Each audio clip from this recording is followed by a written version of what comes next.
የኛ ሰበር ዜና የሰው ኃጢአት አይደለም። የኛ ሰበር ዜና የሰው ውድቀት አይደለም። የካህኑ ውድቀት መነኩሴው እንዲያረገ፣ ቄሱ እንዲያረገ፣ ሰባኪው እዚህ ቦታ ላይ ተገኘ። በጣም ያሳዝናል። ማንን ነው የሚጠቅመው ይሄ? ማንን ይጠቅማል? ማንን ይጠቅማል? ማንንም አይጠቅምም። ማንንም ተራጋሚውንም አይጠቅምም፣ ተረጋሚውንም አይጠቅምም። ማንንም ለሌላውም የሚያስተላልፈው መልእክት ንቀትን ነው። የብዙዎቻችን ህይወት ይሄ ነው። ለማይጠቅም ለአጭር ጊዜ ፍቅርን ከክርስቶስ ትሕትናን ከማርያም ያልተማረ አገልጋይ አይሆንም ምሳሌ ብለን ትውልዱን እንየው። በየአስፋልቱ ስራ ፈቶ በየቦታው ባልባሌ ቦታ እየዋለ ወደ ቤተክርስቲያን ሳይመጣ ራሱን ሳይጠብቅ ማተቡን እየበጠሰ በየቦታው ያለው ትውልድ ከኛው አብራክ ከኛው ማህፀን የተገኘ ነው። እየመረቀን ነው እንደዛ ይሆነው። የምንራገም ከሆነ ጥላቻ ውስጥ ነን። ጥላቻ ውስጥ ከሆነ ያለነው ጨለማ ውስጥ ነን። ጨለማ ውስጥ ከሆነ ያለነው ደግሞ ብርሃን የተባለው ክርስቶስ ከኛ ጋር የለም ማለት ነው። ይሄ ደግሞ ከባድ ነው። እንዲህ ሰው እኔ ባለጌ ነኝ እያለ እንዴት ይናገራል? እኔ ባለጌ ነኝ እያለ እንዴት ይሳደባል? እኔ እንግዲህ ጥርግርጋችሁን ነው ማውጣችሁ ቻሉት እያለ የሚሳደብ ሰው አለ። ይሄ እኮ ዘመድ አጥቶ ነው፣ ወደ ጸበል መውሰድ እኮ ነው። እኔ እኮ የምናገረውን አላውቅም ካለ አንድ ሰው ጸበል መሄድ አለበት 7 ቀን ማለት ነው። ምክንያቱም አንደበቱን የሚጠቀምበት ሌላ አካል አለ ማለት ነው።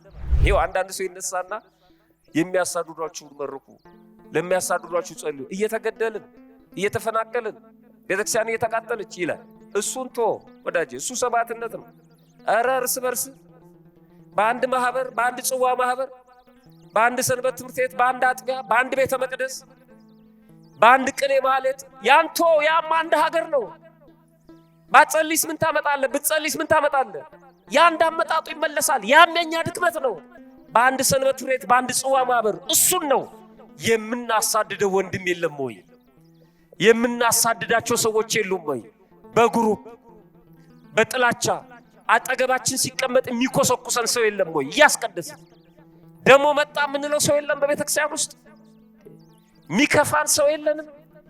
እንድናየው የማንፈልገው ሳየው ያስጠላኛል የምንለው በአንድ ጽዋ ማህበር ውስጥ እርስ በርስ የምንረግመው ወንድማችን የለም? እሱን ነው እየነገረን ያለው። እሱን ነው። መቼ ነው ራሳችንን መቆጣጠር የምንችለው? መቼ ነው ራሳችንን መግዛት የምንችለው? አንዳንዱ መጥቶ የማይሰማም እኮ በእግዚአብሔር ቤት ውስጥ ያቁነጠንጠዋል፣ ቁጭ አይልም፣ ይሯሯጣል፣ ልቡ ባካና ነው። መቼ ነው ሰው ራሱን የሚቆጣጠረው? የሰውን ልጅ ወይም የእግዚአብሔርን ፍጡር መናቅ የፈጠረውን እግዚአብሔርን መናቅና መስደብ ስለሆነ፣ ሰውን ደንቆሮ ማለት እግዚአብሔርን የደንቆሮ ፈጣሪ ማለት ስለሆነ፣ አንዳንድ ሰው እኔ ምላሴ ጥቁር ነው እንዳረግም ይላል። ምላሰ ጥቁር የሆነ በሙሉ ተራጋሚ ነው የሚል ሕግ አለን?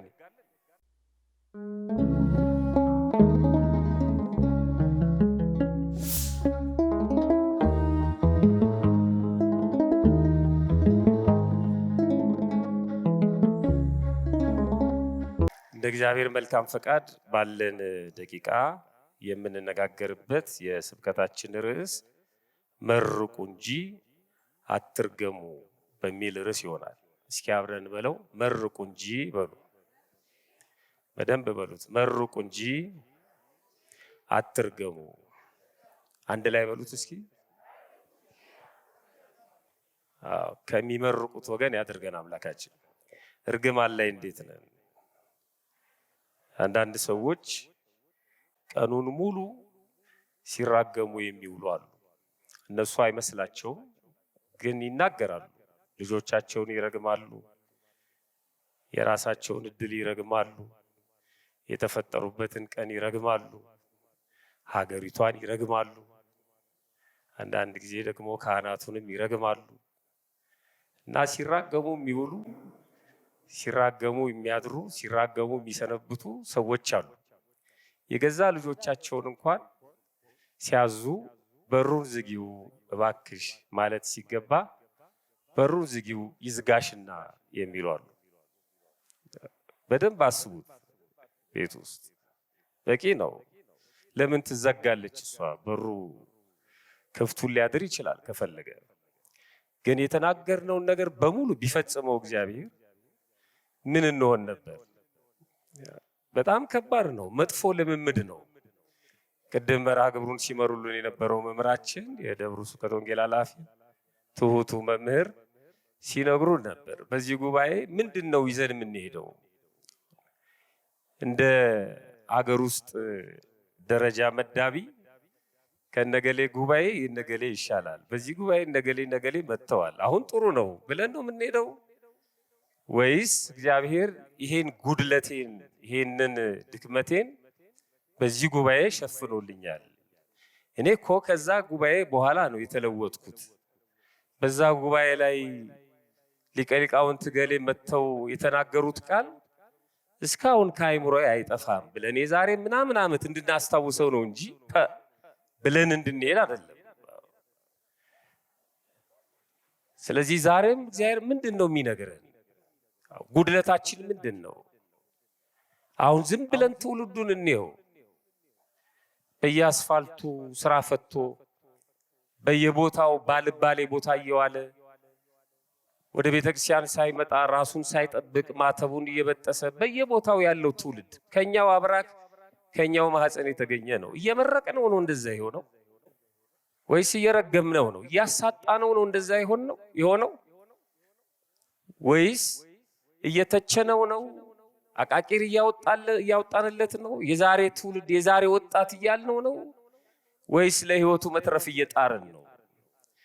በደንብ ራሳችንን መፈተሽ አለብን እና በተለይ ወላጆች ቅድም እንዳልኩት ነው፣ በሩን ዝጊው ይዝጋሽና ይላሉ። እሱን ነገር አንሺው የሎስ ያንሳሽ ይላሉ። ምንድነው የሎስ? ከባድ ነው። ይሰንጥቅህ፣ ይድፋ፣ እንዲህ አድርግ ሙሉ ቀን ያስጠላል በጣም። አንዳንዶቹ እንዲህ እያሉ ይቆዩና የታባቱ ምን አባቱ ይድፋ ምናምን እያሉ ይቆዩና አይ እኔ እኮ አፌ ነው እንጂ ሆዴ ባዶ ነው ይላሉ። ይሄ ማለት ምን ማለት ነው? አፋችንን እኛ እየተጠቀምንበት አይደለም ማለት ነው።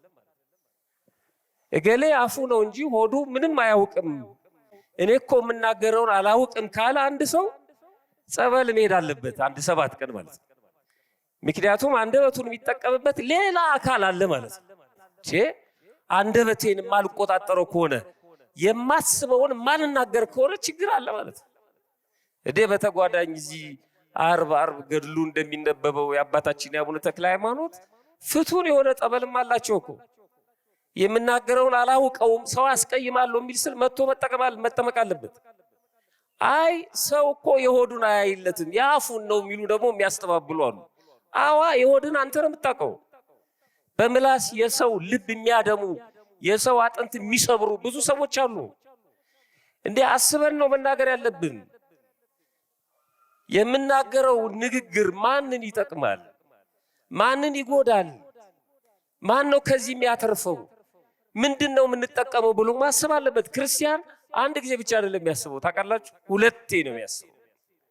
አንደኛ እንደ ማንኛውም ሰው ያስባል። ሰው አስቀይማል፣ ሰው አስከፋለሁ፣ አብሬ ምኖረውን የሚቀብረኝን የሚያስታምመኝን ብቻዬን እንዳልቀር የሚሆነኝን ማህበረሰቡን አስከፋለሁ ብሎ ያስባል። ሁለተኛ እግዚአብሔር ይጠይቀኛል ይላል። ሌላው እግዚአብሔርን ስለማያምን ችግር የለበትም። ከክልል ኑሮ ሊሆን ይችላል የሚኖረው። ቢያንስ እንኳን ከሰው ጋር ተናትፈን እንዴት እንኖራለን? እንዴ መጽሐፉ መርቁ እንጂ አትርገሙ ነው የሚለው። አንደበታችን ያሰብነውን መናገር የምንፈልገውን የማይናገር ከሆነ ከባድ ነው፣ በጣም ከባድ ነው። በተለይ በክርስትና ሕይወት ጸሎት በምንጸልይበት ጊዜ በተለይ ዳዊቱንም ጨምራችሁ ማለት ነው ቅዱሳት መጽሐፍትን ስትመረምሩ ለሰውነት ክፍላችን ለእያንዳንዱ አሁን ቅዱሳኑን በሰውነት ክፍላቸው እየጠቀሰ እንደሚያመሰግነው ሁሉ ደግሞ የሰውነት ክፍላችንን እየጠቀስን እንድንለምንም ፍንጭ ይሰጠናል። በጣም የሚገርም ለአንደበታችን፣ ለእጃችን፣ ለእግራችን፣ ለልባችን፣ ለዓይናችን፣ ለጆሮአችን ምንድነው የሚሉት ሊቃውንቱ? ሀገር ከመግዛት ራስን መግዛት ይከብዳል ይላሉ። ለምን ሀገርን በኮሚቴ ትገዛዋል? ችግር የለው። የምናምን ኮሚቴ ብላ አቋቁመ የምትፈልገውን ነገር ሳብ እያደረግ መጠየቅ ነው። እነሱ ይተነትናሉ፣ አንተ ትናገራለህ። አንተን ግን በኮሚቴ ማስተዳደር፣ ለጆሮ ኮሚቴ ማቋቋም አትችልም። ለአይን ኮሚቴ ማቋቋም አትችልም። ሁሉን ነገር የምታደርገው ራስህ ነህ። ከባድ ነው። ሌላውን ያሸነፈ ጀግና ነው፣ ራሱን ያሸነፈ የጀግና ጀግና ነው ይላሉ። እንዲህ አሁን እኮ እዚህ ጉባኤ መምጣት ሁሉ እያቃተን ነው። ራስን ማሸነፍ ኳስ ጨዋታ ያለ ጊዜ እኮ አንመጣም። በጣም እኮ ጥጋበኞች ነን። ተራ ነገር ነው የሚያስቀረን ከእግዚአብሔር ቤት። የቱ ነው የሚበልጠው? የቱን ነው የማናገኘው? የቱን ነው መልሰን የምናገኘው? የቱ ነው መቅደም ያለበት? መቼ ነው ራሳችን መቆጣጠር የምንችለው? መቼ ነው ራሳችን መግዛት የምንችለው? አንዳንዱ መጥቶ የማይሰማም እኮ በእግዚአብሔር ቤት ውስጥ ያቁነጠንጠዋል፣ ቁጭ አይልም፣ ይሯሯጣል፣ ልቡ ባካና ነው። መቼ ነው ሰው ራሱን የሚቆጣጠረው? ካልቻልን መጸለይ ነው። የተወሰኑትን ላይ ላሳያችሁ መጽሐፍ ቅዱስ ላይ በዚህ በመዝሙረ ዳዊት ምዕራፍ ወይም መዝሙር 140 ላይ ቁጥር 3 ላይ ስታነቡ ለአፌ ጠባቂ አኑር የከንፈሮቼንም መዝጊያ ጠብቅ ይላል። በቃ ካልቻልን እሱን መለመን። ጠባቂ አኑርለት ለአፌ ፈጣሪ፣ አፌን ዝም ብዬ እንዳልከፍተው፣ ሰው እንዳላሳዝን፣ እንዳላስከፋ። እንዲህ ሰው እኔ ባለጌ ነኝ እያለ እንዴት ይናገራል? እኔ ባለጌ ነኝ እያለ እንዴት ይሳደባል? እኔ እንግዲህ ጥርግርጋችሁን ነው ማውጣችሁ ቻሉት እያለ የሚሳደብ ሰው አለ። ይሄ እኮ ዘመድ አጥቶ ነው፣ ወደ ጸበል መውሰድ እኮ ነው። ጠብቀው አንደበቴን፣ አደራህን ዝም ብዬ እንዳልከፍተው መዝጊያ በጅለት ይላል። ለአይንም እንደሚጸለይ ላሳያችሁ።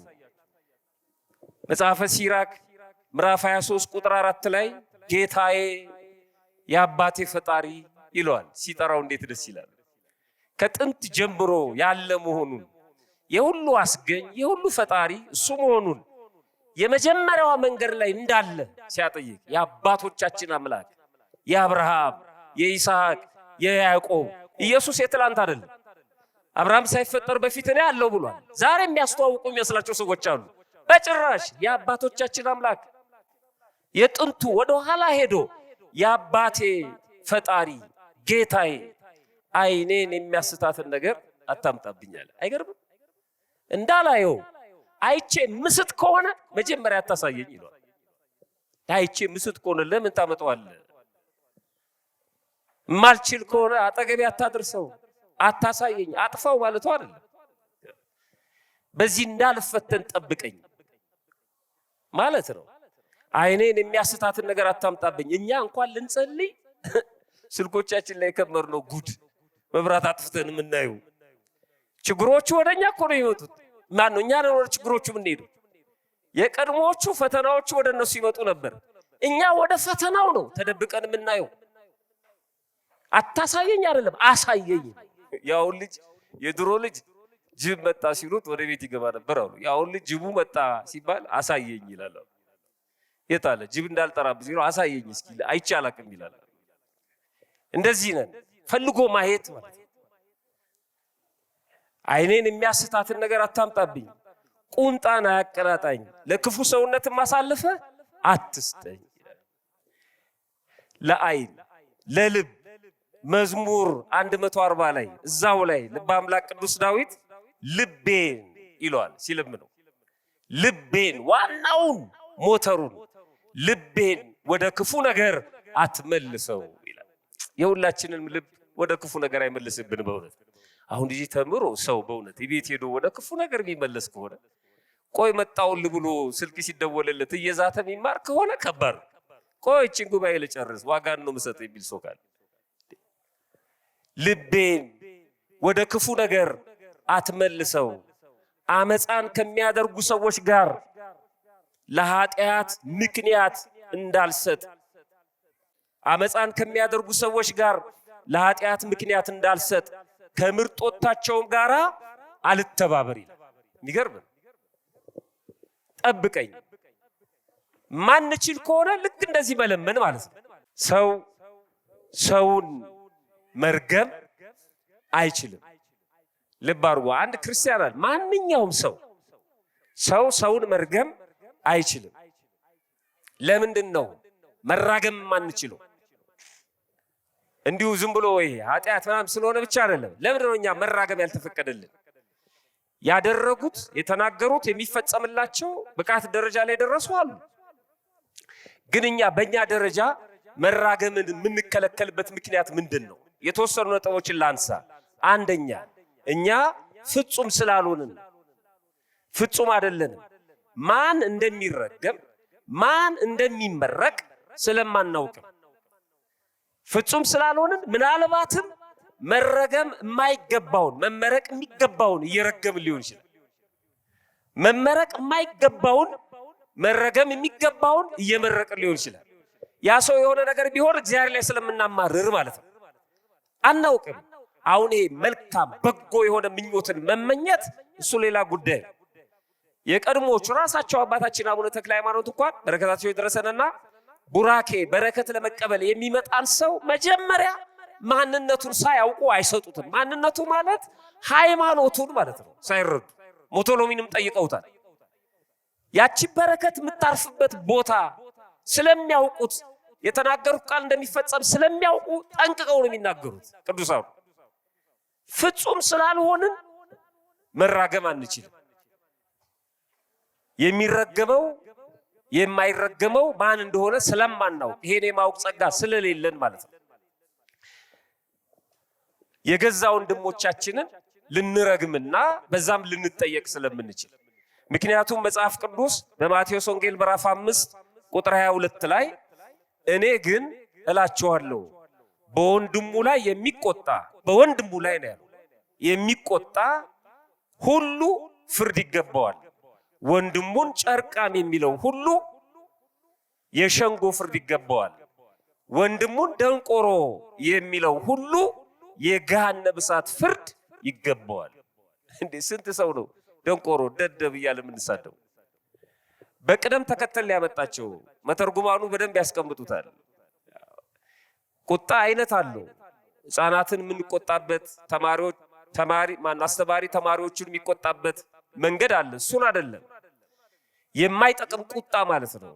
የማያንጽ ቁጣ ማለት ነው። ዝም ብሎ መጮ ጆሮ እስኪደፈን ድረስ ያለ ስሙ ስም መስጠት፣ ያለ ግብሩ ግብር ማውጣት ማለት ነው። ይሄ ተገቢ አይደለም። ይሄ በአግባቡ በንስሐ በቀኖና ይቀጣል። ወንድሙን ጨርቃም የሚልም እንደዚሁ የሸንጎ ፍርድ ያስፈልገዋል፣ ይገባዋል። ደንቆሮ የሚል ግን የገሃነመ እሳት። እነዛ ከስጋ ጋር የተገናኙ ናቸው። ይሄኛው ግን ከነፍስ ጋር የተገናኘ ነው። ከባድ ነው። መጽሐፉን አይቶ መናቅ ጸሐፊውን መናቅ እንደሆነ ሁሉ ሕንፃውን አይቶ መናቅ ሐናጺውን ያነጸውን የሰራውን ግንበኛውን መናቅ እንደሆነ ሁሉ የሰውን ልጅ ወይም የእግዚአብሔርን ፍጡር መናቅ የፈጠረውን እግዚአብሔርን መናቅና መስደብ ስለሆነ ሰውን ደንቆሮ ማለት እግዚአብሔርን የደንቆሮ ፈጣሪ ማለት ስለሆነ ስለዚህ ይሄ የገሃነመ ፍርድ ይገባዋል። ስለዚህ ስለማናውቅ መራገም አንችልም። ተገቢ ባልሆነ ቁጣ ጨርቃም ደንቆሮ ብሎ መስደብ አግባብ አይደለም፣ ያስጠይቃል ማለት ነው። ሁለተኛ ሀብተ መርገም ሀብተ በረከት ስላልተሰጠ የተሰጣቸው እነዚህ ሀብተ መርገም ሀብተ በረከት የተሰጣቸው ሰዎች የባረኩት ይባረካል፣ የረገሙት የለዩት ይለያል። አንዳንድ ሰው እኔ ምላሴ ጥቁር ነው እንዳረግም ይላል። እንዴ ምላሰ ጥቁር የሆነ በሙሉ ተራጋሚ ነው የሚል ሕግ አለ? ከየት ነው ያገኘነው? ይሄ ከባድ ነው። የተሰጣቸው አሉ። ዝም ብሎም እግዚአብሔር ስልጣን አይሰጥም። ከባድ ነው። የማቴዎስ ወንጌል ምዕራፍ 21 ላይ ሄዳችሁ ስታነቡ ቁጥር 19 ላይ ጌታችን መድኃኒታችን ኢየሱስ ክርስቶስ በመንገድ አጠገብ በለስ አይቶ ወደ እርሷ መጣ ይላል። ያቺ በለስ ከቅጠል ብቻ በቀር ምንም አላገኘባትም ይላል። ከዛስ ለዘላለሙ ፍሬ አይገኝብሽ አለና በለሲቱን ረገማት ይላል። ከዛስ በለሲቱ ወዲያውኑ ደረቀች። ከባድ ነው። እግዚአብሔር ሲሰጥ እንደዚህ ነው የሚሰጠው። ይሄንን የሚሰጣቸው ደግሞ የሚያምናቸውን ነው፣ ዝም ብሎ አይሰጥም ማለት ነው። የተራገምነው ወይም የተረገምነው እርግማን ሁሉ የሚደርስ ቢሆን ኖሮ አንድ ሰው አይተርፍም ነበር። እግዚአብሔር ለሁሉም ይሄንን አይሰጥም። ማስተዋል ጥበብ ላላቸው ብቻ ነው። አሁን መንግስት ለሁሉም ሽጉጥ እንደማይሰጠው ማለት ነው። በህግም ይከለከላል። አንድ ሰው ሽጉጥ ተቀብሎ ለህዝብ ማሳየት የለበትም። አላስፈላጊ ቦታ ማውጣት የለበትም። ብድግ እያደረገ እንዳልገል ማለት የለበትም። ለህፃኑም ለሙኑም አንስቶ አይሰጥም፣ ከባድ ስለሆነ ማለት ነው። ስለዚህ ይሄ ሀብት ከባድ ነው። ረገማት ደረቀሽ ነው የሚለው፣ ተናግሮ አይመለስም። ስለዚህ ለሁሉም አይሰጥም። እንዲሁ ልፋት ነው ማለት ነው። ምንራገም ሰዎች ዝም ብለን ነው፣ አይደርስም። እንጠየቅበታለን፣ እንገመትበታለን። ስለዚህ መተው ነው፣ ከተራራ ጋር መጋፋት ነው፣ የሌለንን ማሳየት ነው። እንደውም በኦሪት ዘፍጥረት ምዕራፍ 12 ቁጥር 3 ላይ ለአብርሃም ሲነግረው ታላቅነቱን ሲገልጥልን ምንድነው ያለው? የሚባርኩን እባርካለሁ፣ የሚረግሙን ረግማለሁ፣ የምድር አለቆች ሁሉ ባንተ ይባረካሉ። እግዚአብሔር ሰው ይፈልጋል፣ በስልጣኑ የሚጠቀም ማለት ነው፣ በአግባቡ የሚያስተዳድር። ለተወሰኑ ሰዎች እንደነ በለዓም እሱም የተወሰነ ጊዜ ስቶታል፣ ካልሆነ በስተቀር ለሁሉም የሚሰጥ አይደለም። ስለዚህ መራገሙን ብናቆመው ጥሩ ነው። ይድፋው ይገልብጠው ምንል ሰዎች ማለት ነው። ከመገመት ውጪ ምንም የምናመጣው ነገር የለም ማለት ነው። ሶስተኛ መራገም የማንችለው እርግማን ፍቅርን አያሳይም፣ ጥላቻን ነው። ይድፋ ይገልብጥ ማለት አሁን ጥላቻን ነው የሚያሳየው። እኔ ጥያቄ ልጠይቃችሁ፣ 2 ልጆች ወልዳችሁ የምታሳድጉ ሰዎች አንዱ አንዱን ሊያጠፋው ቢፈልግና ቢራገም የምትወስኑት ግን እናንተ ብትሆኑ፣ ታናሹ ታላቁን ይድፋ ቢልና ግን ውሳኔው እናንተ ጋር ቢሆን ይድፋ ወይስ አይደፋ ብላችሁ ብትጠየቁ ይሄንን እርግማን ታሳልፉታላችሁ እናንተ? እግዚአብሔር የሁሉም አባት ነው፣ ሁሉም ልጆቹ ናቸው። ስለዚህ ከሁሉም ልጆቹ መካከል አንዱ ተነስቶ አንደኛውን እንዲያደርግ ሲለው እግዚአብሔር የሚያደርግበት ይመስላችኋል? እናንተ አትበሳጩም? እንዴት እንዲህ ይባላል? ወንድምህ አይደለም አይደል የምትሉት? እግዚአብሔርስ እንዴት አያዝንም? እኔ የፈጠርኩትን እንዴት በደቂቃ አጥፋው ገልብጠው ትለኛለህ ይለናል እኮ እግዚአብሔር። እንዴት ደስ ይለዋል እግዚአብሔር። የእኛን ቃል ሰምቶ የሚደረግን ይመስለናል እንዴ? ከባድ ነው በጣም። አይሆንም። ፍቅርን አያሳይም። ሰውን መውደድ እግዚአብሔርን መውደድ የሚለውን ፍቅር አያሳይም። ጥላቻን ነው የሚያሳየው። በጥላቻ ውስጥ ያለ ሰው ደግሞ በጨለማ ውስጥ ነው ያለው። በጨለማ ውስጥ ያለ ሰው ደግሞ ብርሃን የሆነውን ክርስቶስን አላገኘውም። ብርሃን የሆነውን ክርስቶስን ካላገኘ ክርስቲያን አይደለም ማለት ነው። ስንጠቀልለው የሚራገም ሰው ከክርስትና ውጪ ነው ማለት ነው። እኔ አይደለሁም ምለው መጽሐፍ ቅዱስ ነው።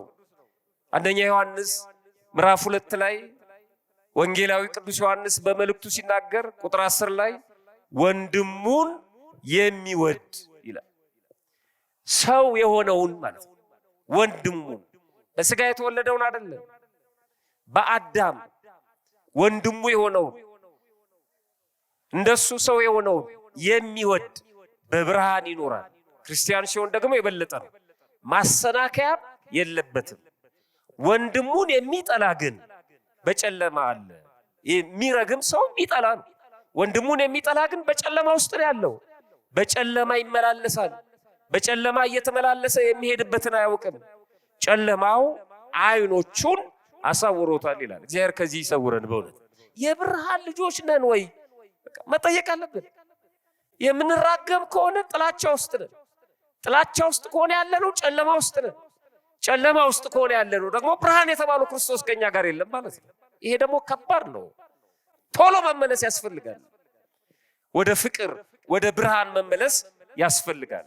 አራተኛው እና የመጨረሻው መራገም የምንከለከለው እንደውም ኢትዮጵያውያኑ ሲናገሩ ተራጋሚ ይላሉ። ምንድነው የሚሉት?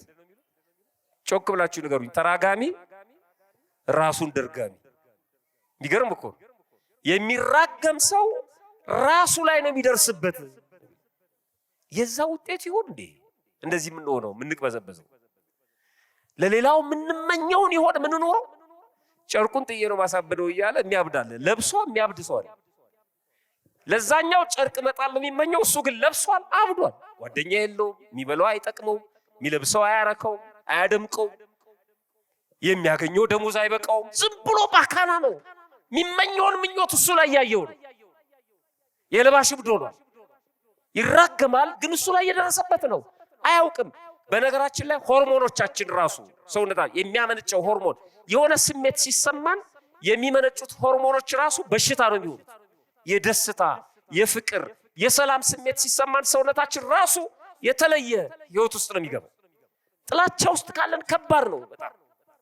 ውሃ እንኳን ጥላቻ ሲሰማ ይጠቁራል ይላል። አሁን ጃፓን ውስጥ የተገኘ ጥናት ውሃ በንጹህ ዕቃ አስቀምጠው ለአንድ ሳምንት አንደኛውን በንጹህ ዕቃ ያለውን ውሃ ምርቃት፣ ምስጋና እያሰማው ሳይንቲስቱ ማለት ነው፣ አንደኛውን ደግሞ እርግማን፣ ስድብ፣ ጥላቻ እያሰማው በሩን ዘግቶ ቆይቶ ከ7 ቀን በኋላ ስድብ፣ ጥላቻ የሚያሰማው ውሃ ጠቁሮ ታየ ይላል። ምስጋና የሚያሰማው ውሃ ደግሞ ብራይት ሆኖ ብርሃን ሆኖ ታየ ይላል። ውሃ እንኳን ከሰማ ሕያዊት ነፍስ ያለን እኛ ማለት ነው ሁሌ ጭቅጭቅ ምንሰማ ከሆነ፣ ሁሌ ምንራገም ከሆነ፣ ሁሌ ጥላቻ ውስጥ ከሆነን ህይወታችን እንዴት ብሩህ ይሆናል? ከዛ መውጣት አለብን። ለዚህ ነው ወደዚህ ምንመጣው። ነፍሳችን ትደሰታለች። የተለየ ህይወት ውስጥ ነው ምንገባው። የእግዚአብሔርን ቃል ስንሰማ ተራጋሚ ራሱን ደርጋሚ የሚሉት ዝም ብለው አይደለም። አባቶቻችን ሐዋርያት በዲድስቅልያ ላይ ያስቀመጡት ቃል አለ። እንደዚህ ይላል፣ የአመጽ እርግማን ዝም ብሎ በአመጽ በማናለብኝነት በታላቅነት ያለ ምክንያት ያለ ስጦታ ያለ ጸጋ ማለት ነው ዝም ብሎ የሚወረወር እርግማን ባልበደለ ሰው ላይ አይደርስም፣ ወደ ረጋሚው ይመለሳል እንጂ ይላል። አይገር ከባድ አይደለም ይሄ? ይድፋው ይሰንጥቀው እያሉ የሚውሉ ሰዎች አሉ። በጭራሽ ወደ ረጋሚው ይመለሳል ይላል። ከባድ ነው። ተንጋለው ቢተፉ እንደተባለው ማለት ነው። ያለ ሐሳብ ዝም ብሎ ማለት ነው። በአፄ ኃይለ ሥላሴ ዘመን ነው ይባላል። ድሬዳዋ ላይ ሊቀ ስዩማን ሉል ሰገድ የሚባሉ ትልቅ አባት አሉ። አሁን በህይወት አሉ። ናዝሬት ነው ያሉት እና ረጅም ጊዜ የአገረ ስብከቱ ሂሳብ ሹም ሆነው ሰርተዋል። ድሬዳዋ ላይ የምታውቋቸው ትኖራላችሁ። አንድ ታሪክ ሲነግሩኝ በ1928 ዓመተ ምህረት ንጉሱ አፄ ኃይለ ሥላሴ በፋሺስት የድጋሚ ወረራ ካድዋ በኋላ ባደረገው ወረራ ምክንያት ወደ እንግሊዝ ሀገር ተሰደዋል። ጄኔቫ ሁላችንም እናውቀዋለን። ለተባበሩት መንግስታት አቤቱታ ለማቅረብ እና በታሪክ ተቀምጧል። ያ እዚህ 5 ዓመት ቆይተዋል። ያ የስደት ዘመን ያ የአርበኝነት ዘመን ነበር። ኢትዮጵያ አልተገዛችም፣ በትግል ውስጥ ነበረች። መጨረሻ ከ5 ዓመት በኋላ ያው እግዚአብሔር ፈቅዶ እንደገና ባንዲራዋ ከፍ ብሎ መውለብለብ ጀምሯል። አሁን ያለንበት ደረጃ ላይ ደርሰናል። የባንዲራው ጥላቻ እንዳለ ሆኖ ማለት ነው እና እሳቸው እዛ እንግሊዝ ሀገር እያሉ ከኢየሩሳሌም የመድኃኔዓለምን ታቦት ጽላት አምጥተዋል።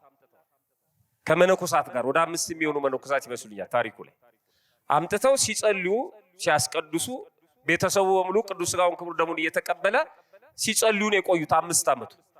ሲመለሱ ኋላ ላይ ይሄንን ታቦት ይዘውት መጥተዋል። አሁን ስደተኛው የምንለው መድኃኔዓለም እሱ ነው። 6 ኪሎ ማለት ነው። ከንጉስ ጋር አብሮ ተሰዶ የመጣ መጀመሪያ ኢየሩሳሌም፣ ከዛ እንግሊዝ፣ ከዛ አሁን 6 ኪሎ ነው። በጣም ንጉሱ ሲማጸኑበት የነበረ ሰሚ ታቦት ነው። ብዙ ሰዎች ይመሰክሩለታል ማለት ነው እና ኃይለ ሥላሴ በሚሄዱበት ጊዜ ዛ የሐረርጌ ክፍለ ሀገር ላይ ያኔ በረራም ጥቂት ስለነበር አውሮፕላኑን እያዩ ሰዎች ምንድነው ሲሉ አረ ንጉሱ እየሄዱ ነው ወደ እንግሊዝ ሀገር የሚል ወሬው ተሰማና አንድ ትልቅ ሰው ናቸው፣ የተከበሩ ትልቅ ሰው ናቸው። የሆኑትን እሳቸው ነው የሚያውቁት። ወደ ሰማይ እያዩ አውሮፕላኑን እየተመለከቱ ፈጣሪ ይሄን ሰው በአይኔ እንዳታሳየኝ ድጋሚ ብለው ተናገሩ። ማንን? ኃይለ ሥላሴ። ይሄን ሰው ብለው አቃለው በአይኔ እንዳላየው እንዳታሳየኝ ብለው ተራገሙ ማለት ነው። በጣም የሚገርም ነው። ንጉሱ ከ5 ዓመት በኋላ ተመለሱ እና ሁሉም በየአካባቢው ያሉ ባለስልጣናት በሙሉ እጅ ለመንሻት ይመጣሉ። ልክ እሳቸው የአዲስ አበባን ምድር ሲረግጡ የዚህ የተራጋሚው ሰው 2 አይን ጠፋ ይላል። እግዚአብሔር ጸሎቱን ሰማው ማለት ነው። አታሳየኝ አይደል ያለው። በቃ ተራጋሚ ምንድነው ያለው? ራሱን ደርጋሚ። ይሄን ነግረውኛል ቃል በቃል ማለት ነው። አሁን ስለ ንጉሱ ቅድስና ንጽህና ምናምን አይደለም፣ የእግዚአብሔርን ስራ። በጣም የሚገርም ነው። ምንድነው የምናተርፈው ነገር ምንድነው? አታሳየኝ ብለህ ነው የምናተርፈው። ባልመረመር ነው ባላወቀው ጉዳይ ማለት ነው። በጣም ከባድ ነው። አንዳንዴ እንደዚህ ነው። ስለዚህ ተራጋሚ ራሱን ደርጋሚ የሚሉት ለዚህ ነው። መጽሐፈ ምሳሌ ምዕራፍ 26 ቁጥር 2 ላይ እንደሚተላለፍ ድንቢጥ ወዲያና ወዲህ እንደሚበር ጨረባ እንዲሁ ከንቱ እርግማን በማንም ላይ አይደርስም ይላል። አይገርም? እናቴ ረግማኛለች፣ አባቴ ረግሞኛል የሚለው ስራን ቼክ አድርግ። እዛ ጠንቋይ ቤት ሄዶ እንደዚህ ብሎኛል እንትን ሰክቷል። ስራችን እንደው ቼክ ማድረግ አለብን። አይደርስም። ማንም እግዚአብሔርን እንዲያመሰግን የሰው ልጅ የተፈጠረው እንጂ ማንንም እንዲረግም አይደለም። ከ22ቱ ፍጥረታት ሰውና መላእክት እግዚአብሔርን ለማመስገንና ክብሩን ለመውረስ ስሙን ለመቀደስ ነው የተፈጠሩት። ከቻልን ማመስገን ነው፣ ካልቻልን ዝም ማለት ነው።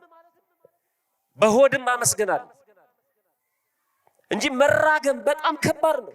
እንደ ቀላል ልምድ ያዝነው መውጣት ያቃተን ብዙዎቻችን አሁን በየሶሻል ሚዲያው ላይ የምናየው እሱን ነው። መራገም መራገም መራገም ነው። በጣም ከባድ ነው። ክርስቲያን አመስጋኝ ነው። ሐዋርያው ቅዱስ ያዕቆብ በመልእክቱ ምዕራፍ 3 ቁጥር 9 ላይ ሲናገር በእርሱ ይላል አንደበታችንን በእርሱ ጌታንና አብን እንባርካለን፣ በእርሱ እንደ እግዚአብሔር ምሳሌ የተፈጠሩትን ሰዎች እንረግማለን። ከአንድ አፍ በረከትና መርገም ይወጣልን? ወንድሞቼ ሆይ ይህ እንግዲህ አይገባም፣ እንዲህ ሊሆን አይገባም። ምንጭስ ከአንድ አፍ የሚጣፍጥ የሚመር ውሃ ያመነጫልን? ይለናል። ከአንድ አፍ። ስለዚህ አንደበታችንን መጠበቅ አለብን ማለት ነው። አንደበታችንን መጠበቅ አለብን። በንጉሱ ጊዜ ነው ይባላል እና አንድ የመንደሩ ትልቅ ሰው ንጉሱ ይፈልጎታል ተባሉ። ደነገጡ። እኔ ለንጉሱ ፊት የሚያቀርብ ምን ነገር ተገኝቶብኝ ነው ብለው ፈሩ በጣም። ከዛ ሄዱ። ንጉሱ ታሪክ አዋቂ ስለሆኑ ስለተነገራቸው አንዳንድ ነገር ጠየቋቸውና በቃ በሰላም ሂዱ አሏቸው። ከቤተ መንግስቱ እንደወጡ አፋቸውን በሸማ ሸፈኑት፣ ልክ ሰው ቆርቦ እንደሚወጣው ማለት ነው።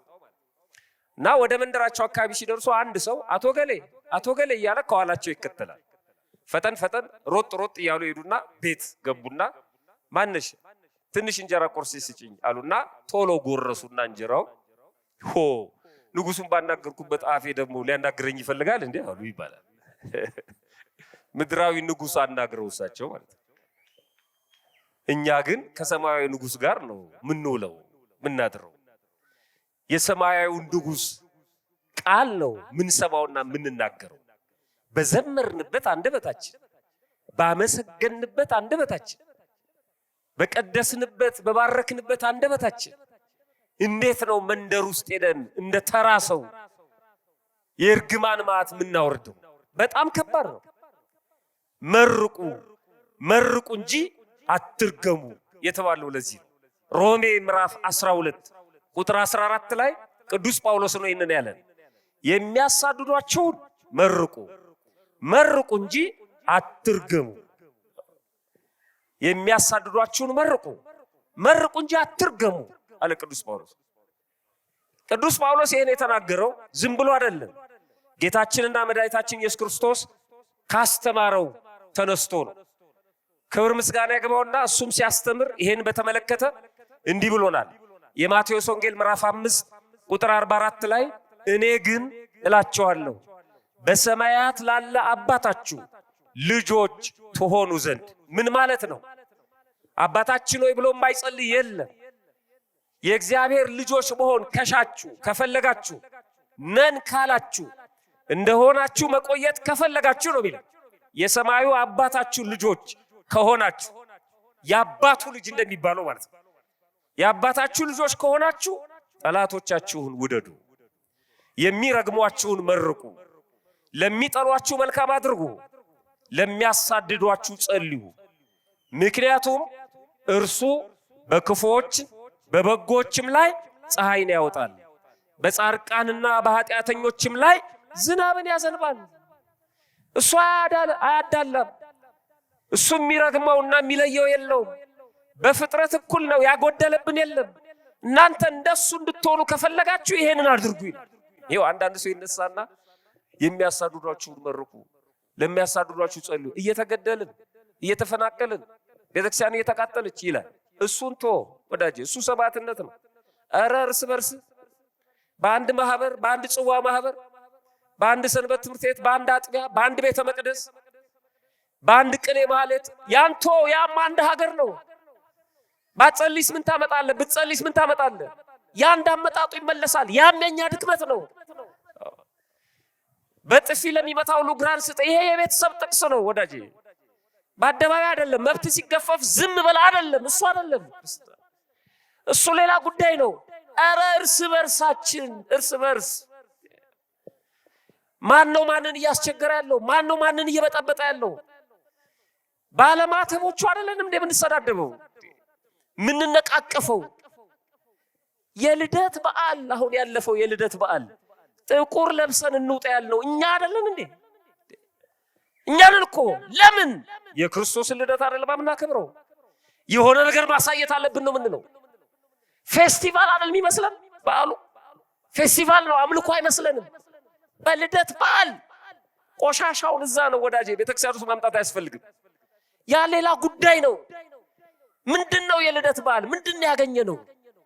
ብርሃን የተወለደበት በጨለማ የሄደ ሰው ብርሃን አየ እየተባለ እንዴት ነው በሐዘን የምናከብረው? እንዲና እንዲህ ስላልሆነ ይለናል ሰው። ምን አገባን? እሱ ምን ይመለከተናል? በጣም ከባድ ነው። ምን አይነት የክርስትና ህይወት ውስጥ ነው ያለ ነው? እሱን ተዉት። እርስ በርስ በአንድ ቤተሰብ አባት ከልጅ፣ ልጅ ከአባት፣ ወንድምና እህት፣ ወንድምና ወንድም በአንድ ሰንበት ቤት፣ በአንድ ጽዋ ማህበር እሱን ነው የምናሳድደው። ወንድም የለም ወይ? የምናሳድዳቸው ሰዎች የሉም ወይ? በግሩፕ በጥላቻ አጠገባችን ሲቀመጥ የሚኮሰኩሰን ሰው የለም ወይ? እያስቀደስን ደግሞ መጣ የምንለው ሰው የለም? በቤተክርስቲያን ውስጥ የሚከፋን ሰው የለንም? እንድናየው የማንፈልገው ሳየው ያስጠላኛል የምንለው በአንድ ጽዋ ማህበር ውስጥ እርስ በርስ የምንረግመው ወንድማችን የለም? እሱን ነው እየነገረን ያለው። እሱን ነው የሚያሳድዷችሁን ስለሚያሳድዷችሁ ጸልዩ፣ የሚረግሟችሁን መርቁ። ይሄ አባታችን ሆይ በሚለው ጸሎት ብዙ ምስጢር ቢኖረው አሁን ካነሳሁት ነጥብ አንፃር ሁለቱ ነገሮች መጠቀስ አለባቸው። አንደኛ አባታችን ሆይ የሚለው ጸሎት አባታችን፣ እኛ የሰማዩ አባታችን ልጆች መሆናችንን ምን መሰክርበት በጣም ከባድ ቃል። ሌላው አባቴ ብሎ መጥራት አይችልም። እግዚአብሔር ፈጣሪ ሊል ይችላል። እኛ አባት ብለን ነው አቅርበን ነው የምንጠራው በነፃነት። እሱም በሉኝ ያለው ይሄንን ነው። የሚገርም ነው። የሚመጥነው ሰው አይደለም። ስለ ፍቅሩ ነው። አባታችን ነው፣ የሁላችን አባት። በጣም የሚደንቅ ነው። ሁለተኛው በደላችንን ይቅር በለን ካልን በኋላ እኛም የበደሉንን ይቅር እንደምንል እያልን ነው። እኛ እንደምንለው አንተም በለን የሚል ቃል አለበት። ሁልጊዜም ይሄን ቃል ማለፍ አንችልም። ይሄን ቃል አልፈን መራገም፣ ይሄን ቃል አልፈን መርፌ መሰካት፣ ይሄን ቃል አልፈን ጨርቅ ቆርጠን ጠንቋይ ቤት መሄድ፣ ይሄን ቃል አልፈን የመቃብር አፈር አምጣና ሱቁ በር ላይ በትንበት የሚለንን መስማት አንችልም። በጭራሽ አንችልም።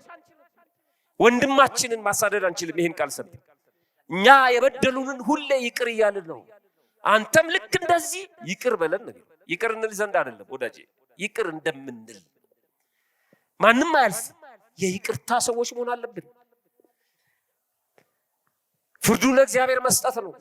ይሄ ከመብት ጋር አይገናኝም። መብትን ከማስከበር ጋር አይገናኝም። ከመተው ጋር አይገናኝም። በግል ህይወታችን ነው፣ በራሳችን። ይሄ በጣም ከባድ እኮ ነው።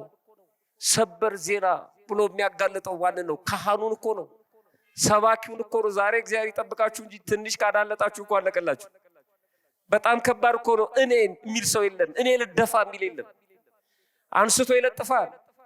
የቀድሞዎቹ ምዕመናን እገሌ እኮ ሃይማኖቱን ካደ ሲባሉ፣ እገሌ እኮ እንዲሆነ ወደቀ ሲባሉ፣ አይ የዘንድሮ ሰው ምናምን አይሉ። እገሌ እኮ እንዲሆነ ሲባሉ አበስኩ ገበርኩ ይላሉ። ፈጣሪ የኔስ ጉዳይ እንዴት ይሆን ነው ቢሉት ቶሎ ወደ ራሳቸው ህይወት ነው የሚመጡት። እኔንስ እንዴት ታረገኝ ይሆን? ሰውየውን ይረሱታል። ታውቃላችሁ፣ ስለ ሰውየው አያወሩም። ምን አይነት ጊዜ ላይ ደረስን? የእኔ መጨረሻስ ምንድን ነው የሚሆነው? ነገሌ እንዲህ ከተፈተኑ እኔስ ነው የሚሉት። አይፎክሩም፣ አያቅራሩም። በጣም ከባድ ነው። አንድ ምሳሌ ጠቅሼ ከቅዱሳን ታሪክ ትምህርቴን አጠቃልላለሁ። የበረሃ ጥበብ የሚል መጽሐፍ አለ። አሁን በኋላ ቤት ስትገቡ ስልኮቻችሁ ላይ ሰርች ማድረግ ትችላላችሁ። በእንግሊዝኛ ነው። ጎግል ላይ the wisdom of the desert የሚል መጽሐፍ አለ። የብዙ አባቶች ታሪክ ያለበት መጽሐፍ ነው። በጣም የሚገርም መጽሐፍ ነው እና በአማርኛም ተተርጉሟል። ወንድማችን ዶክተር የሸዋስ ግዑዛነ አበው በሚል ተርጉሞታል። ስለዚህ ፈልጎ ማንበብ ይቻላል፣ የተወሰኑትን ማለት ነው።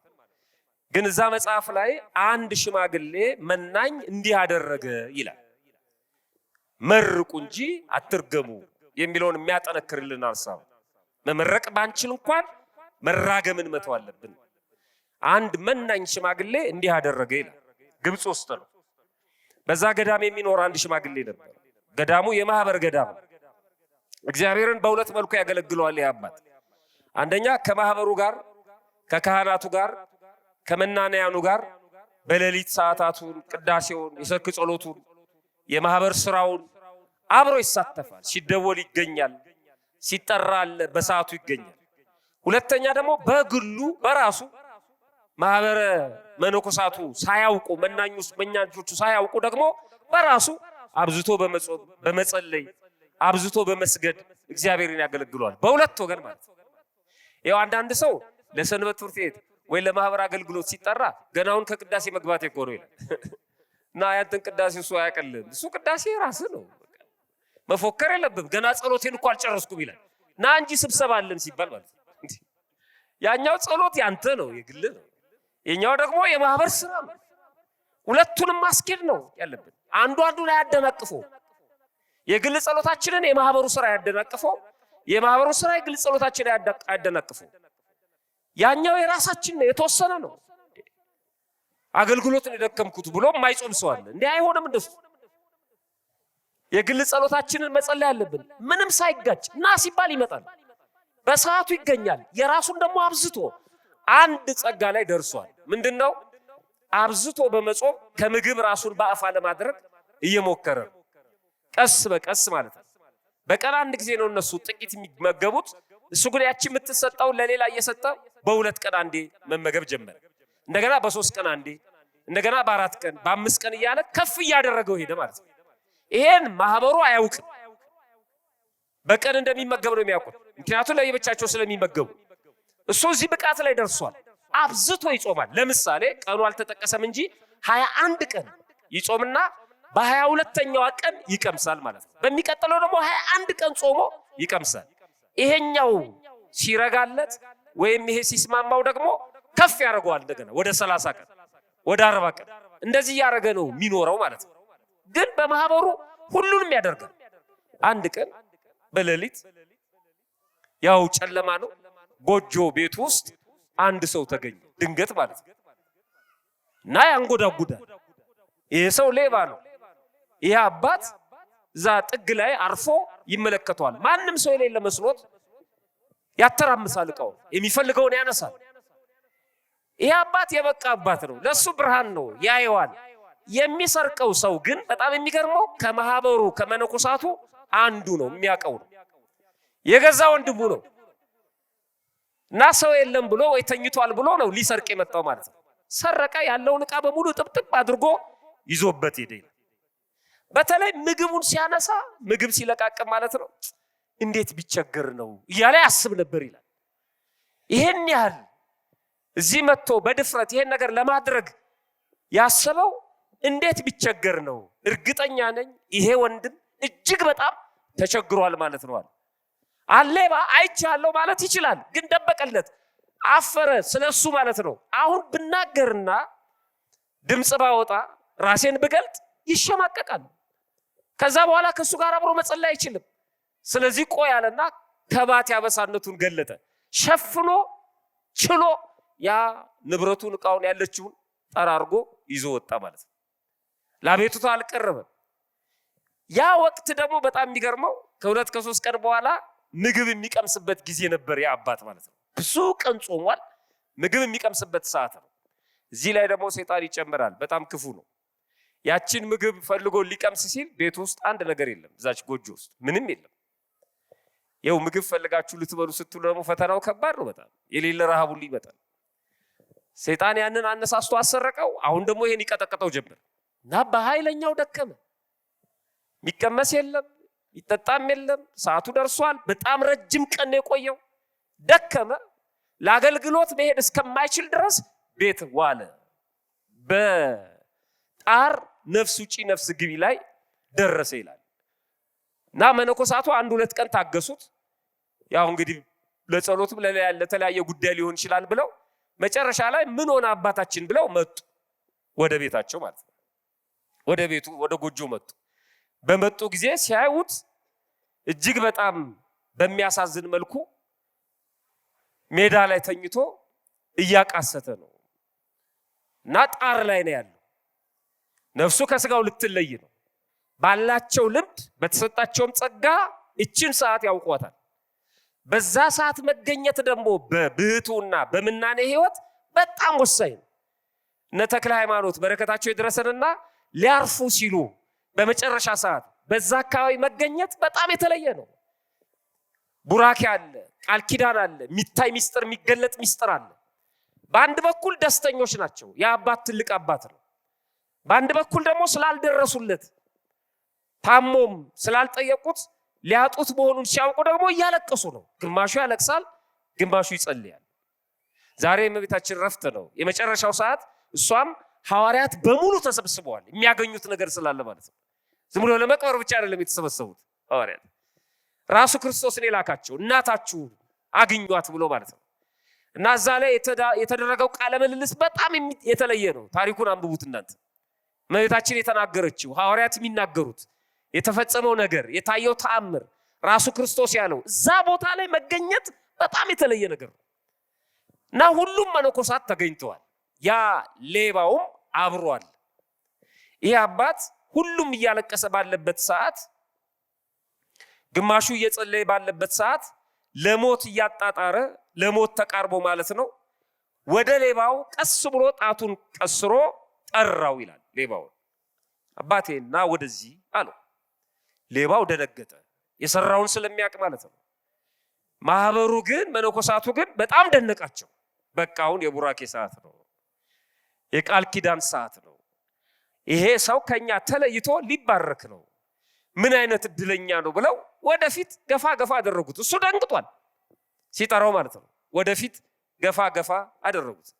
እንዲህ አለ ይህ አባት፣ እጅህን አምጣው ወደ እኔ አለው። ሁለቱንም እጆቹን ዘረጋ።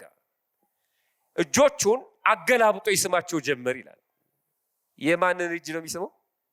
የሌባውን። በደንብ ጥሩት። የማንን? አሁን እርግጠኛ ናቸው አይዟቸው። ምክንያቱም እኔ ነኝ የነገርኳቸው። የሰረቀው አሉባልታ አይደለም። የሌባውን እጅ ነው እያገላበጠ የሚስመው። ይደንቅ ነው። እያገላበጠ እየሳመ እንደዚህ አለ ይላል፣ ለነዚህ እጆች ምስጋናዬ ይድረሳቸው። ምክንያቱም እኔ እንደ አንድ ጥሩ የእግዚአብሔር ታማኝ ተቆጥሬ በእነዚህ እጆች ምክንያት ወደ እግዚአብሔር መንግስት እሄዳለሁና አለ። ምስጢር ነው ይሄ። ለዛ ላሉት መነኮሳት በጣም ምስጢር ነው። እኔ እንደ አንድ የእግዚአብሔር አገልጋይ እንደ ጥሩ ሰው ተቆጥሬ አሁን ወደ እግዚአብሔር እየሄድኩ ነው። የሚሄድበት ምክንያት ግን በእነዚህ እጆች ምክንያት ነው አለ። ለእኛ ግልጽ ነው። ስለሰረቁት ነው ምግቡን አይደለም። ረሃብ ጠንቶበት ነው። ጥበብ እግዚአብሔር ቢሆንም የሚበላው አሳጥቶት ነው። በረሃብ እንዲደክም አድርጎት ነው። የሌባ እጅ ናቸው እንደዛ። እነሱ ደግሞ ምን አሰቡ? ምን አይነት የተባረከ ሰው ነው። ከኛ ቀድሞ ይሄንን አባት ገላውን አጥቦታል፣ ጸጉሩን ቆርጦታል፣ ጥፍሩን ከርክቧል፣ እግሩን አጥቧል፣ አስታሞታል። ለዚህ ነው በረከት የሚሰጠው ብለው ቀኑ እነሱ። ሁለት ነገር ነው ያደረገው ይሄ አባት። አንደኛ ፍጹም ይቅርታ እንዳደረገለት ገለጸለት። እየሳመው ነው የነገረው። ለራሱ ብቻ ነው ከባት ያበሳ ነው። በአደባባይ አልተናገረውም። እኛ ብንሆን ሁለት ነገር እናደርጋለን። አንደኛ ሌባ ደግሞ ሰው መስለ በመካከል ተገኝተ ብለን አንዴ ጥምርኩሱን እናወጣዋለን። ካዘንን ደግሞ ትንሽዬ ክርስቲያን ደግሞ ከሆነን ምን እንላለን? የሰረቀኝና ምግቤን ለዚህ ያበቃኝ ገሌ ነው፣ ግን እኔ ይቅር ብየዋለሁ እንላለን። ደግሞ ልኩን ከነገርነው በኋላ ይቅር ብየዋለሁ እንላለን። እሱ ወደ እግዚአብሔር እየሄደ ነው፣ የሚበልጠው እሱ ነው። ስለዚህ ምንም አይጠቅመው። ስሞ ልክ እንደ ይሁዳ በቀስታ ክርስቶስ ለይሁዳ እንደነገረው በእውኑ የሰው ልጅ በመሳም አሳልፈ ትሰጣለህን አለው። ወዳጄ ሆይ ብሎ በጆሮ። ዛሬም እግዚአብሔር እንደዚህ ነው የሚነግረን፣ ለራሳችን ነው የሚነግረን። ራሳችን የአንዱን ኃጢአት ለአንዱ አይናገርም እግዚአብሔር። እኛ እንደዚህ ነን። የኛ ሰበር ዜና የሰው ኃጢአት አይደለም። የኛ ሰበር ዜና የሰው ውድቀት አይደለም። የካህኑ ውድቀት መነኩሴው እንዲያረገ፣ ቄሱ እንዲያረገ፣ ሰባኪው እዚህ ቦታ ላይ ተገኘ። በጣም ያሳዝናል። ማንን ነው የሚጠቅመው ይሄ? ማንን ይጠቅማል? ማንን ይጠቅማል? ማንንም አይጠቅምም። ማንንም ተራጋሚውንም አይጠቅምም፣ ተረጋሚውንም አይጠቅምም። ማንንም ለሌላውም የሚያስተላልፈው መልእክት ንቀትን ነው። ያ ሰውዬ በሌሎች ሰዎች ዘንድ አክብሮት የለውም በፍጹም። እንዲህ አይነት ሰው እንደው መጽሐፈ መነኮሳት ላይ ምን ይላል? የሰውን ኃጢአት የሚገልጥ ሰው እግዚአብሔር የሚቀጣው የራሱን ኃጢአት በመግለጥ ነው ይላል። በአደባባይ ይሄ ከባድ ነው። የራሱን ኃጢአት አደባባይ ላይ ገልጠዋል። እንዲህ ነው የሚያመው ይለዋል እግዚአብሔር። ከባድ ነው በጣም። ሸፍኖን እንጂ አምላካችን። ይህ አባት ፍጹም ይቅርታ እንደሰጠው እየነገረው ነው እየሳመ። ሁለተኛው ከባት ያበሳ፣ ኃጢአቱን ደበቀለት። ሰዎቹ እንዳያውቁ፣ ወንድሞቹ እንዳያውቁ። ይሄን ካወቁ አብረው አይጸልዩም፣ ከገዳም ያባረሩታል። እነሱም ሌላ ስራ ሌላ ክፋት ይሰራሉ። ከዛስ ሞተ ይህ አባት። ነፍሱ ከስጋው ተለየች። መነኮሳቱ አለቀሱ፣ ሌባውም አብሮ አለቀሰ። ሁለት ነው የሱ ደብል ነው ለቅሶ። አንደኛ ራሱ መስረቁ የጸጸተው፣ ሁለተኛ ይሄን አባት ማጣቱ። የሱ ለቅሶ ከባድ ነው። አንዳንድ ሰዎች ሲሞቱ ይቅርታ ሰተውን እኛም ይቅርታ ሰተናቸው ካልሆነ ሀዘኑ ከባድ ነው። ምን አለ ሲያናግረኝ እንኳን ተመልስለት ኖሮ እንላለን። በጀርመን የናዚ የፋሺስት ናዚ አይሁዳውያንን በሚያጠፋበት ታሪክ በአውቶቡስ ውስጥ እየሄደች አንዷ ስትመሰክር፣ ወንድሟ ሞቶ ማለት ነው፣ ተማሪ ነው። አውቶቡስ ውስጥ እየሄደች የወንድሟ ጫማ ተፈቶ አየችው። ሸራ ጫማ ነው፣ ማሰሪያው ተፈቷል። በኩርኩም መታችውና ሰነፍ ጫማን አታስርም ብዬ በኩርኩም መታወት አለች። ኩርኩሟ ሞት አለቀሰ እና አሰረ ጫማው። የሚገርመው ከዛ መኪና እንደወረዱ ናዚዎች ያገኟቸውና አፋፍሰው እሱን ለብቻ እሷን ለብቻ ወሰዷቸው። እስር ቤቱ ስታለቅስ የነበረው ምንድነው? ምን አለበት ጫማውን ባስርለት ኖሮ። መወሰዱ አይደለም፣ ምን አለ ዝቅ ብዬ ባስርለት። ሞቱን ስትሰማ በገነች በጣም። በዛች ሰዓት ምን አለ ትሪት ባደርገው፣ ምን አለ ባስተናግደው ወንድሜን በኩርኩም መትቼው። የብዙዎቻችን ህይወት ይሄ ነው። ለማይጠቅም ለአጭር ጊዜ ተረጋግመን ናሱ መርቆት በውስጡ ይቅርታ ሰጥቶት ሞተ። ሲሞት ሁሉም አለቀሱ፣ ሌባውም አለቀሰ። በጣም የጸጸት ለቅሶ። ገነዙት፣ በመነኮሳት ስርዓት አጠቡት። ሊቀብሩት ይዘው ሲወጡ ሌባው እኔ ከዚህ ባት አልወጣም አለ። እንደ አባትህን ቅበረው እንጂ የባረከን የሳመህን አሉት። በጭራሽ እናንተ ቅበሩት፣ እኔ አልቀብረውም።